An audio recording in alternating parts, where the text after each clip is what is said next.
নাসিরনগরে কৃষক দলের কৃষক সমাবেশ অনুষ্ঠিত।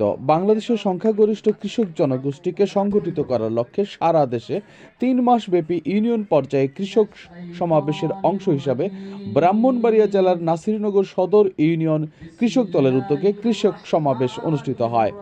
শনিবার ২৫ জানুয়ারি ২০২৫ খ্রিস্টাব্দ বিকালে নাসিরনগর বিএনপির অস্থায়ী কার্যালয়ের সামনে পিটিআই মার্কেট মাঠে নাসিরনগর সদর ইউনিয়ন কৃষক দলের সভাপতি আনোয়ার হোসেন ফাতু এর সভাপতিত্বে সমাবেশে প্রধান অতিথি ছিলেন জেলা কৃষক দলের সিনিয়র যুগ্ম আহ্বায়ক আল আমিন হক। বিশেষ অতিথি ছিলেন ব্রাহ্মণবাড়িয়া সদর উপজেলা কৃষক দলের আহ্বায়ক ইমরানুল হক, জেলা কৃষক দল নেতা কাউসার আহমেদ। নাসিরনগর উপজেলা কৃষক দলের সদস্য সচিব এস.এম. শাহ আলম পাঠানের সঞ্চালনায় বক্তব্য রাখেন নাসিরনগর উপজেলা কৃষক দলের যুগ্ম আহ্বায়ক সোয়াব রাজা, ছাত্রদলের সাবেক যুগ্ম আহ্বায়ক এ.কে.এম. তাকিউল ইসলাম, নাসিরনগর সদর ইউনিয়ন বিএনপির ভারপ্রাপ্ত সাধারণ সম্পাদক কামাল মিয়া, বলাকুট ইউনিয়ন যুবদলের যুগ্ম আহ্বায়ক মুশাররফ তালুকদার, মামুন মিয়া, ওয়াজউদ্দিন মেম্বার, আলাউদ্দিন মেম্বার প্রমুখ। বিশেষ আকর্ষণ হিসাবে হুবহু খালেদা জিয়ার মতো করে বেগম জিয়ার সাজে সজ্জিত হয়ে বক্তব্য রাখে নাসিরনগর উপজেলা যুবদলের সদস্য মোহাম্মদ দুলাল মিয়ার কন্যা ও চতুর্থ শ্রেণীর ছাত্রী মিথিলা আক্তার রীতা। এছাড়াও সমাবেশে বিএনপি ও সকল অঙ্গ ও সহযোগী সংগঠনের নেতৃবৃন্দ উপস্থিত ছিলেন।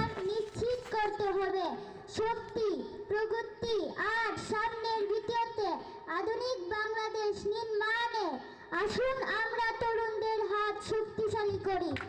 ধ্বংস নয়, প্রতিশোধ নয়, প্রতিহিংসা নয়, ভালোবাসা, শক্তি, জ্ঞান, বিদ্যার সমাজ গড়ে তুলি। আল্লাহ হাফেজ। বাংলাদেশ জিন্দাবাদ। আসসালামু আলাইকুম।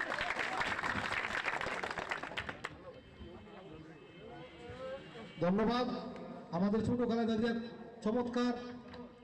চমৎকার হুবহু খালেদা জিয়ার বক্তব্য দেওয়ার জন্য। নাসিরনগর সদর ইউনিয়ন কর্তৃক কৃষক সমাবেশের মাননীয় সভাপতি কালকে গুনিয়া কইছিল, এখানে ছিলাম উপস্থিত আমরা।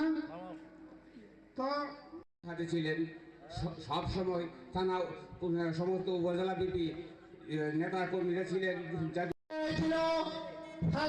বিভিন্ন জেলা হাল কাটার মাধ্যমে কৃষক বই করি না মরণে বাংলাদেশ জাতীয়তাবাদী সাধারণ সম্পাদক সাবেক সকল ছাত্র নেতা জনাব শহীদুল ইসলাম বাবুল ভাইয়ের পক্ষ থেকে বাংলাদেশের বিশ্বের মানচিত্রে বাংলাদেশ নামক একটি স্বাধীন রাষ্ট্রের জন্ম হতো না, যিনি জন্মগ্রহণ না করলে বাংলাদেশের স্বাধীনতা হতো না।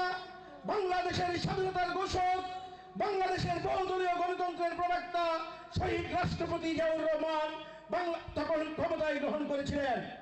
তিনি ক্ষমতায় গ্রহণ করে এই তলাবিহীন জুড়ি দেশকে 1 বছরের মধ্যে খাদ্য স্বয়ং সম্পূর্ণ করেছিলেন।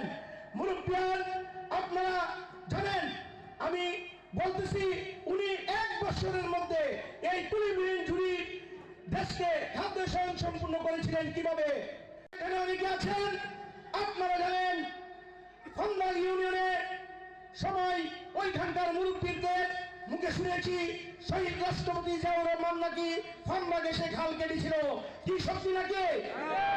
উনি খাল কাটার কর্মসূচি নিজ হাতে গ্রহণ করেছিলেন এবং নিজেই খাল কেটে তার উদ্বোধন করেছিলেন। শুধু খাল কাটা নয়, উনি চিন্তা ভাবনা করলেন পানি দিয়ে তো আর হবে না, বাংলাদেশকে শর্তে স্বয়ং সম্পূর্ণ করতে হবে।